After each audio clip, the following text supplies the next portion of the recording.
రథసప్తమి వేడుకలను పటిష్ట బందోబస్తుతో నిర్వహించేందుకు అన్ని శాఖల మధ్య సమన్వయం అత్యంత కీలకమని శ్రీకాకుళం జిల్లా ఎస్పీ కేవి మహేశ్వరరెడ్డి అన్నారు. శ్రీకాకుళం నగరంలో అరసవల్లి ఆలయంలో 19 నుంచి 25వ తేదీ వరకు జరగనున్న రథసప్తమి వేడుకలను ప్రభుత్వం రాష్ట్ర పండుగగా ప్రకటించిన నేపథ్యంలో ఆలయ పరిసరాలు సమగ్రంగా పరిశీలించారు.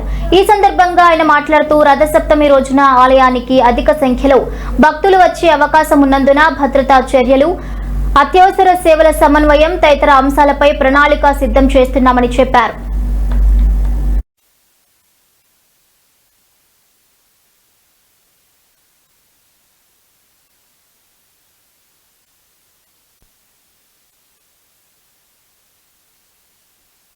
అందరికీ నమస్కారం.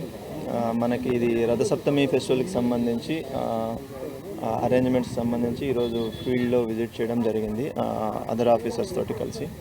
మనకి queue line management plus traffic management plus parking places ఎలా చూడాలి, ఈవెంట్స్ ఎక్కడెక్కడ ఏది పెట్టాలన్నది అది డిసైడ్ చేయడం జరిగింది.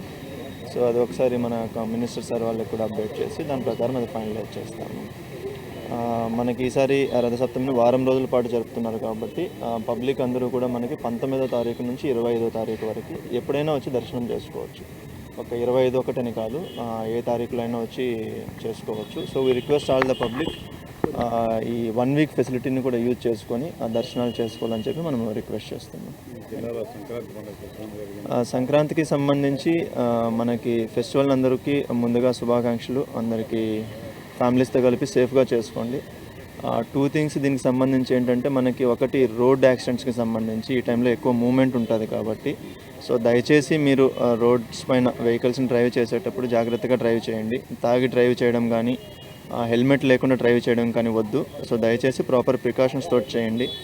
మార్నింగ్స్, లేట్ నైట్స్ అంటే మనకి ఎర్లీ మార్నింగ్ 8-9 వరకు కానీ లేట్ నైట్ కానీ వీలున్నంత వరకు ట్రావెల్ని అవాయిడ్ చేయండి. ఎందుకంటే మనకి ఫాగ్ ఎక్కువ ఉంటుంది, మంచు ఎక్కువ ఉంటుంది. సో రోడ్స్ విజిబిలిటీ కూడా తగ్గిపోయి ఉంది కాబట్టి ప్రాపర్ ప్రికాషన్స్ తీసుకోవాలని చెప్పి రిక్వెస్ట్ చేస్తున్నాం.